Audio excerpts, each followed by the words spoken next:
Ex-girlfriend dumped me over a small engagement ring. Now her name shows up on my current girlfriend's phone. Vibes off. My ex-girlfriend, Claire, dumped me because the engagement ring I bought wasn't big enough for her. Fast forward, I've rebuilt my life, thriving in my career. Now, out of nowhere, my ex's name pops up on my current girlfriend's phone. Anna says it's work stuff, but the vibe's off. Am I just being paranoid? I had it all planned out. The ring, the restaurant, the perfect moment. This was going to be the night I asked Claire to marry me. I'm Brad, 31 years old, and a software engineer. I live in a small apartment in Seattle. Nothing extravagant, but it's mine. And I've been dating Claire for a year now, ever since we met at a conference. She's everything I thought I wanted: beautiful, successful, always put together. A marketing professional who knows how to play the game. I thought I knew her. But tonight, something was going to shatter that illusion. We were sitting at Marcellas's, a fancy Italian restaurant, tucked away in a quiet corner. The dim lights made the place feel intimate, romantic. It was perfect. The plan was simple. We'd have a great dinner. I'd pull out the ring, and I'd ask her to be my wife. I knew I couldn't afford the most expensive ring in the world, but it didn't matter. The one I picked out, modest and simple, was perfect for her. It symbolized how I felt. No need for flashy extravagance, just a promise. But something in the air felt off. I couldn't put my finger on it. Claire had been a little distant the whole night. She kept checking her phone, fidgeting with her napkin, and barely touched her pasta. I thought it was just pre-dinner nerves. But then, halfway through the meal, she dropped the bombshell. "I need to tell you something," Claire said, setting down her wine glass. Her voice was calm, but there was something in her eyes that made my stomach twist. "What's up?" I asked, trying to keep my voice steady. "I don't think we can do this," she said, the words like a slap. "Get engaged, I mean." I blinked, confused. "What, Claire? What do you mean?" She let out a sigh, looking away for a moment before meeting my eyes again. "Brad, this ring, it's not enough. It's not what I imagined." My heart skipped a beat. I had rehearsed this moment in my mind 1,000 times, and not once, did I picture her rejecting the ring. I tried to smile, but it felt forced. "What do you mean?" "I thought it was beautiful. I mean, it's not huge, but it's not huge, Brad," Claire interrupted, her voice sharper now. "It's just too small. You're asking me to marry you with this thing? It would be embarrassing for both of us." I froze. The words felt like they came from someone else, from a stranger I thought we were okay with. Keeping it simple," I said quietly. My mind raced, trying to make sense of what she was saying. Claire shook her head, her lips pressed into a thin line. "It's not about simple. It's about being able to show off. How would it look if I wear this in front of my friends? At work? It's not enough, Brad. I need more." Her words stung more than I expected. I had always known she liked nice things, but this was beyond anything I had imagined. Was she really more concerned about what people would think of the ring than the commitment I was offering? I opened my mouth to say something, but nothing came out. I was speechless. "I think we should wait," Claire continued, her voice softening. "Wait until you're in a better place, financially. Until you can get me a ring that's, not so disappointing." The final blow. My heart sank into my stomach. I had worked so hard to make this moment perfect for her, and it didn't matter. The one thing that should have been enough, the love, the commitment, wasn't enough. "Claire," I began, my voice barely above a whisper. "You don't want me. You want the perfect image, the perfect ring, the perfect life. And I can't give you that." Her face reddened. "No, Brad, that's not what I'm saying. It's just, you need to understand. I want to be proud of my ring, proud of what it represents." I stared at her, a sinking feeling in my chest, realizing that everything I thought I knew about her was a lie. It wasn't about us. It was about what others would think. "Okay," I said, my voice thick. I'll take it back. When you're ready, let me know." Claire nodded, her eyes still not meeting mine. "We'll talk later." I pushed my chair back, standing up without another word. I left the restaurant, the weight of her rejection pressing down on my chest. The ring burned in my pocket, a reminder that love wasn't enough, not for her. I spent the next few days in a haze. The proposal I had dreamed of, the one I had spent weeks planning, was shattered. Every time I closed my eyes, I could still see Claire's face, her disappointment, her words echoing in my mind. I kept telling myself that maybe it was just a bump in the road, that maybe she just needed time to think. But deep down, I knew it wasn't. I had seen her true priorities, and they weren't mine. A couple of days later, I returned the ring. I walked into the jewelry store and handed it over, my heart heavy in my chest. The cashier's smile felt hollow as she processed the return. She didn't know that I was giving away my future, my hopes, and my dreams. That evening, I decided it was time to face Claire. I had to know if there was a future for us. I couldn't keep pretending like everything was okay when I felt like I was being suffocated by her shallow expectations. I met her at our usual cafe, the one with the red brick walls and the cozy atmosphere. She sat at our usual booth, her phone in her hands, her eyes focused on the screen as if she was avoiding looking at me. The moment I slid into the seat across from her, she put her phone down and smiled weakly. "Brad, hi," she said, her voice softer than usual. But the warmth was missing. I didn't waste time with pleasantries. "Claire, we need to talk." Her smile faltered, and she glanced around nervously. No. I cut her off, my voice steady but firm. No more excuses. I know what you said, and I know what you meant. It's not about the ring. It's about the fact that I'm not enough for you. And I don't want to be in a relationship where I'm always trying to measure up to your expectations, where I'm just a stepping stone to your idea of perfection. Claire's face flushed. She opened her mouth to speak, but I held up my hand, stopping her. No, let me finish, I continued. I've been trying to figure out if I'm just overreacting, if maybe I'm not seeing things clearly, but the truth is, I've been giving everything I have to make you happy, and it's never going to be enough for you, is it? Her eyes softened, but there was no apology, just the hint of regret. Brad, it's not like that.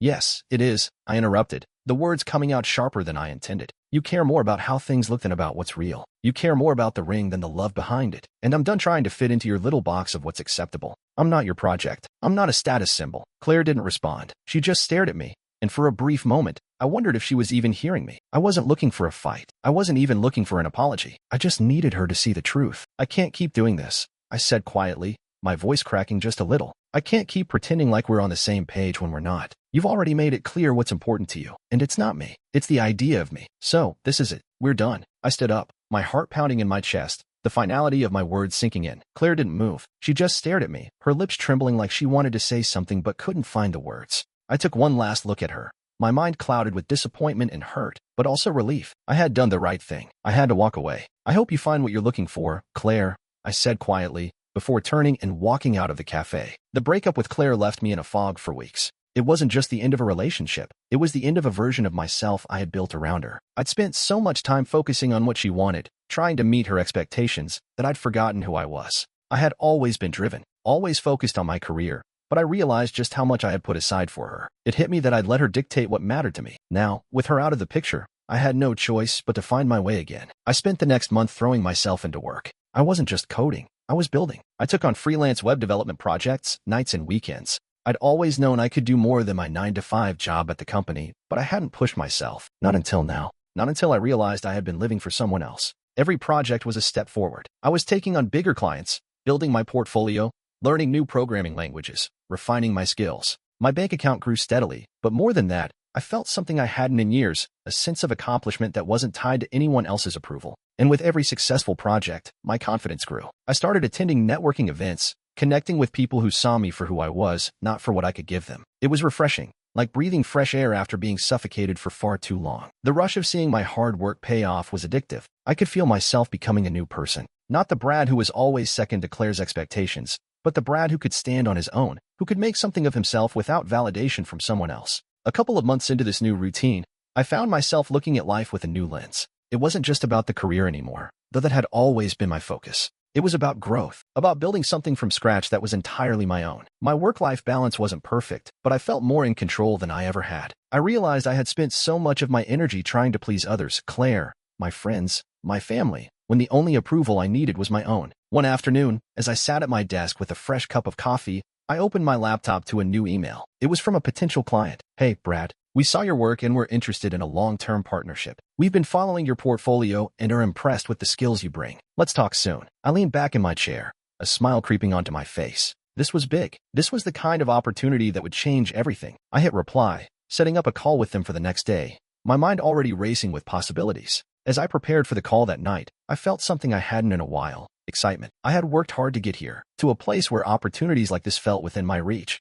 And I knew that no matter what happened with this client, I was on the right track. I wasn't just building my career, I was building myself. And for the first time in a long time, I was proud of what I had done on my own. The sense of purpose I had rediscovered, the independence, the freedom, it was everything I had been missing. Maybe this was the fresh start I needed. 8 months had passed since the breakup with Claire, and I was settling into this new chapter of my life. My career was flourishing, my confidence was higher than ever, and I had stopped looking over my shoulder, wondering if Claire would show up or message me. And then, one Saturday morning, it happened. I was at my favorite coffee shop, catching up on emails and scrolling through some personal projects, when I saw her. Anna. She walked in, looking just as confident and put together as I remembered. Her black coat was sharp against the gray of the morning, and her dark hair, neatly pulled back, framed her face perfectly. She was the kind of person who didn't need to try hard, but somehow everything she did seemed effortless. She paused when she saw me, hesitation crossing her face for a split second before she smiled and walked over to my table. Brad, she said, her voice warm. Genuine. Mind if I join you?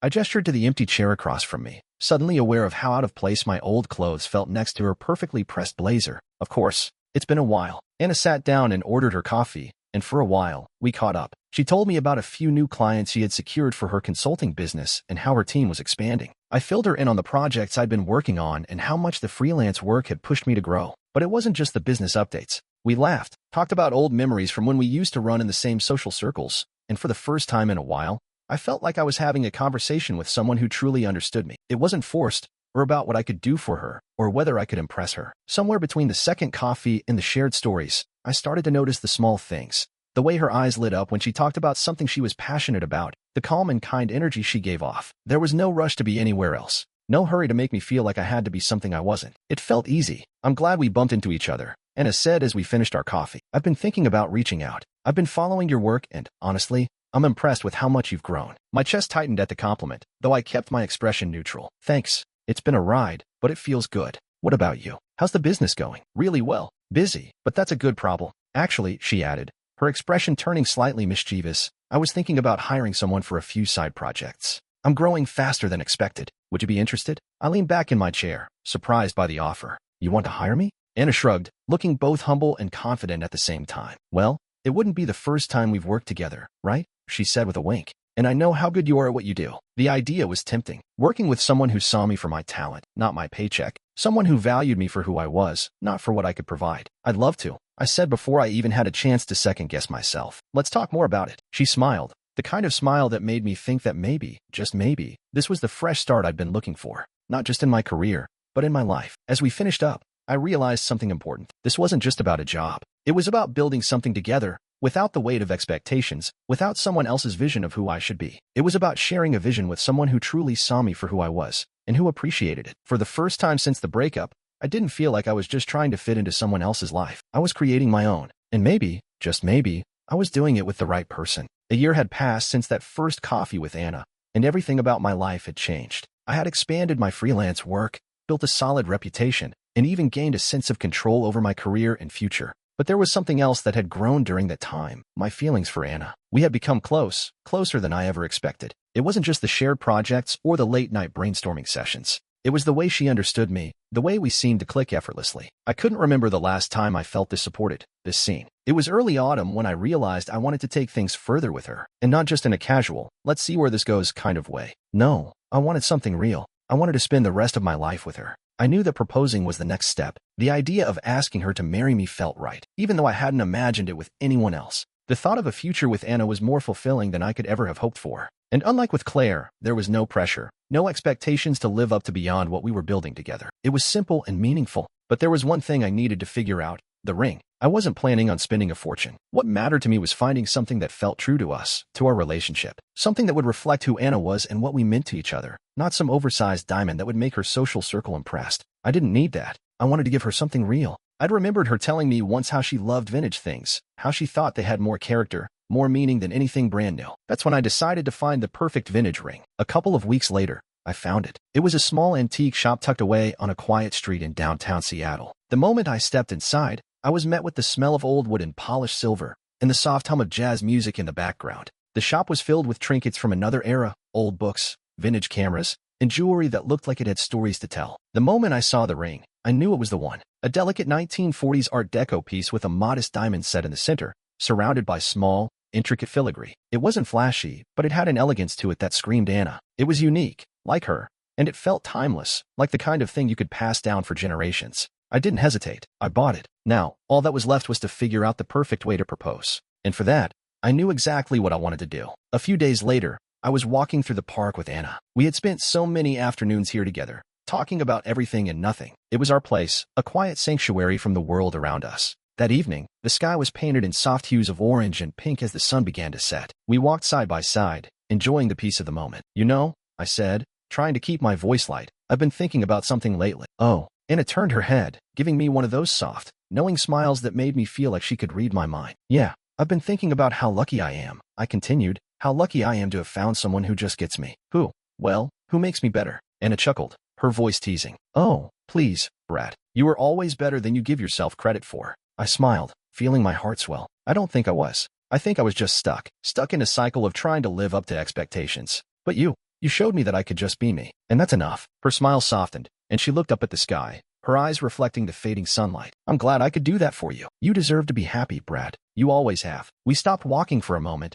standing in the middle of the park, surrounded by trees. I reached into my pocket and pulled out the ring, my hands suddenly clammy. "Anna," I said, my voice steady but full of emotion. "You've shown me what it means to be truly seen, to be accepted for who I am, flaws and all. I've never felt more at home with anyone than I do with you." She blinked, looking at me, her eyes softening, but she said nothing. I took a deep breath and knelt down on one knee, holding the ring up to her. "Will you marry me?" I asked, my heart pounding in my chest. "Will you build a life with me? Will you be my partner? Not just for today, but for all of our tomorrows." Anna's eyes filled with tears as she looked at the ring, then back at me. She didn't say anything for a few long seconds, but the smile that spread across her face told me everything I needed to know. "Yes," she whispered, her voice thick with emotion. "Yes, Brad, of course, I will." I slipped the ring onto her finger, and as she leaned down to kiss me, I felt a weight lift off my shoulders. This wasn't about status or appearances. This was about us. About two people who had built something real, something lasting. And for the first time in my life, I was sure that I was exactly where I was meant to be. It had been a year since I proposed to Anna,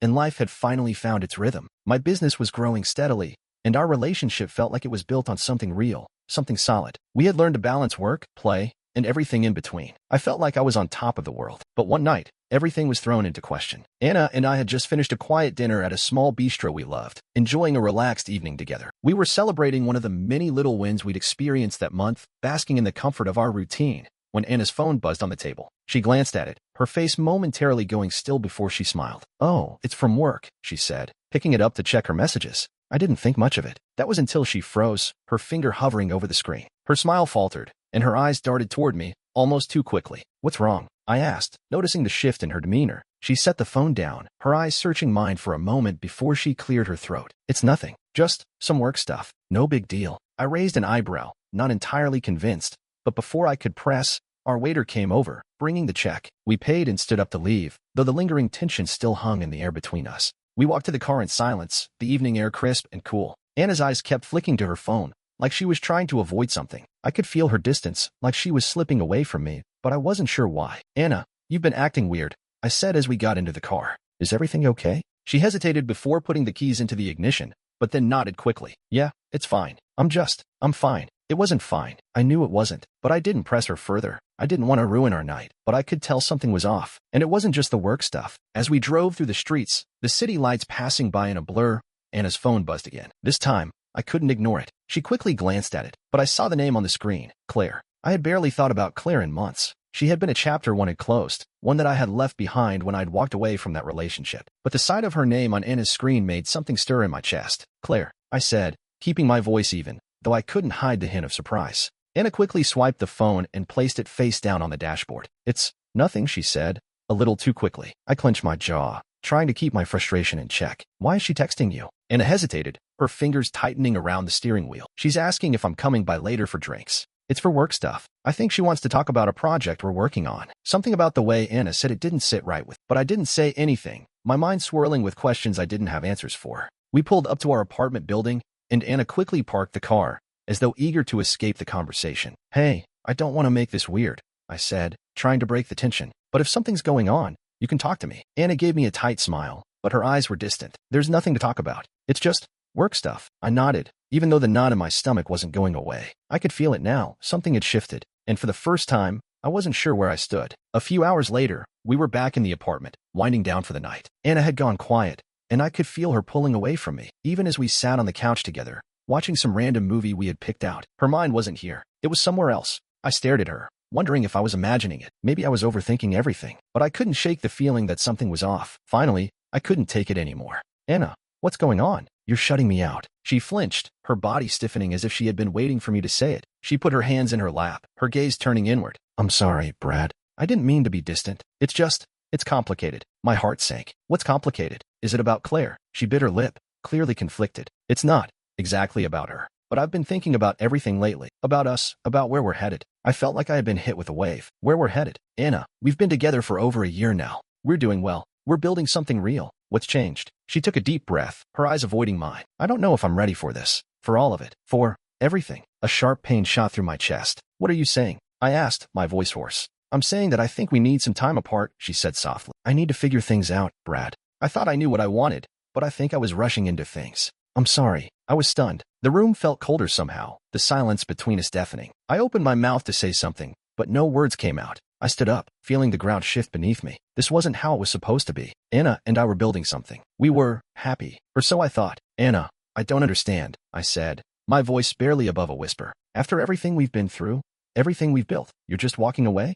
She nodded, her face etched with guilt and sorrow. I'm not walking away, Brad. I'm just asking for space. Time to figure out what I really want. I turned away from her, the weight of her words sinking in. The feeling of betrayal hit me like a punch to the stomach, and for the first time in months, I realized that nothing was as solid as I had hoped. I walked out onto the balcony, the cool night air biting at my skin, but I hardly felt it. I just stared out at the skyline, the city lights blurring in front of my eyes. It wasn't supposed to be this way. I had just found the courage to move forward, to rebuild my life. And now, it felt like I was back at square one, alone. It had been a few months since Anna and I parted ways. I threw myself into work, more intensely than I ever had before. I was used to being driven, but now, it felt different. The drive wasn't just for success, it was to fill the void Anna had left behind. And, like the months before, my work thrived. I took on new projects, new clients, but something was missing. I thought the money, the praise, the validation from clients would help fill that hole. But every night when I came home to an empty apartment, it became clearer. Nothing was enough. I still loved her, despite everything. I had been angry, hurt, confused, but I still loved Anna. I couldn't shake the thought of her. And I didn't know if that was a mistake or just the truth of who I was. Then, one evening, the phone rang. It was Anna. I stared at the screen for what felt like an eternity before answering. Brad, she said, her voice quiet but clear. Can we talk? The words hit me like a rush of adrenaline. Part of me didn't want to, didn't know if I was ready, but another part of me couldn't resist. Of course, I replied, trying to keep my voice even. What's up? I've been thinking about us, Anna said, and I could hear the uncertainty in her voice. About everything. I took a deep breath, trying to steady myself. Anna, you don't owe me any explanations. If you've moved on, if you've figured things out. I haven't, she cut in quickly, and I heard the hint of desperation in her voice. I haven't moved on. I thought I could walk away, Brad. I thought I needed space to figure things out, but all I've done is miss you. I miss us. My heart skipped a beat. You miss us? Yes, she said, her voice trembling slightly. I've realized that I made a huge mistake. I let fear control me. I thought I needed to run away from everything we had, but I was wrong. You're the one I want, Brad. I want to try again. I know it's going to take time, but I'm willing to fight for it if you are. There was silence on my end. I didn't know what to say. My emotions were a tangled mess of confusion and relief. I had spent months trying to convince myself that walking away from her was the right choice. But hearing her voice, hearing her say those words, it was everything I'd been longing for. I don't know, Anna, I said softly, the doubt creeping in. It hurt. Everything we went through, it hurt more than I can explain. I don't know if I can just pick up where we left off. I understand, she said quickly, and I'm not asking for that. I just want a chance to make things right, to prove that I'm not running away anymore, that I'm willing to commit to this. I stayed silent for a long moment, trying to find clarity. I had spent so much time building a life on my own, learning to rely on myself, not needing anyone else to fill the emptiness. But maybe, just maybe, there was still a place for us in each other's lives. I don't know if I can just forgive and forget, I finally said, the weight of my words feeling like lead, but I'm willing to listen. We can start fresh, but it has to be real, Anna. No more running, no more pretending. There was a long pause before she answered, and when she did, it was with more conviction than I had ever heard from her. I promise, Brad, I won't run. I'll show you. I'll prove it. I closed my eyes for a moment, taking in her words, her sincerity, and I realized that maybe this was the chance we both needed, not just to fix what was broken, but to rebuild something better, something stronger. I'm willing to try, too, I said, my voice steady now, but it has to be on our terms. No more pretending. We build it from the ground up. I'm ready for that, she said, her voice full of hope. I want us to be real, Brad. No masks, no expectations, just us. That night, after we hung up, I sat in silence for a while, processing everything she had said. I wasn't sure where this would go, but I knew one thing for certain. I was willing to take the risk. The past was never going to disappear. There would be scars, reminders of the hurt. But as I thought about Anna's words, I realized something important. It wasn't about perfection. It wasn't about what we had before. It was about what we could build now, together, this time as our true selves, with no masks or pretenses. For the first time in months, I felt like maybe, just maybe, this could be the beginning of something real. It had been a few months since Anna and I decided to try again. It wasn't easy. There were days where old doubts crept in, moments when I wondered if I was making a mistake, but I had learned something valuable during our time apart. True change doesn't happen overnight. It takes effort, patience, and the willingness to be vulnerable. We took things slow, starting with open communication. Every time we felt a moment of tension, we faced it head on, without letting it fester. We rebuilt the trust we'd lost, brick by brick, and slowly, it started to feel right again. Anna and I began to understand each other in ways we never had before. Our conversations were deeper, our time together more meaningful. And I began to see her in a new light, someone who was no longer just a partner, but my equal, someone who wasn't afraid to fight for what she wanted, someone who wasn't afraid of the hard work it took to make a relationship real. For the first time, I felt like I wasn't just an option or a placeholder. I was her choice, and that was something I'd never taken for granted again. A few weeks after we'd made the decision to start fresh, we found ourselves sitting in a quiet little cafe, our favorite spot in the city. The sun was shining through the windows, casting warm light over the wooden tables. It felt peaceful, almost like we were carving out a new space for ourselves in the world, a space that was ours, where no one else had a say. Anna reached across the table and squeezed my hand. "I know it hasn't been easy," she said, her voice soft but steady, "but I want you to know that I'm really happy. I'm happier with you than I've ever been." I smiled, the weight in my chest lifting. "Me too. I'm glad we gave this a shot. I know I was scared at first, but I'm glad we both made the effort." She nodded, her eyes locking with mine. "It's not perfect. I'm sure there'll be more bumps along the way, but we've got this." I leaned in, brushing a strand of hair from her face. "I know we do, and we'll get through whatever comes next. Together." The last few months had taught me so much about myself, about what it really meant to love and to be loved. It wasn't about the ring, the big gestures, or the perfect timeline. It was about the little moments, the quiet conversations, the honesty, and the willingness to fight for each other even when things seemed uncertain. As Anna and I sipped our coffees, I felt a sense of peace that had eluded me for so long. The chaos, the heartache, it was all behind us. What mattered now was the future, and with Anna by my side, I was ready to take it on. As we left the cafe that afternoon, Anna squeezed my hand once more. "I've been thinking," she said. "Maybe it's time we start planning our future for real." "I'm ready if you are." I laughed softly. "You mean you're finally ready for the wedding planning?" She grinned. "Maybe not the wedding planning yet, but definitely for us. I'm ready to build something real, Brad." I felt my heart swell. I had never been more certain of anything in my life. "Me too," I said, my voice filled with conviction. "I'm ready for whatever comes next." And with that, we stepped forward together into the future. No more doubts, no more fears. Just us.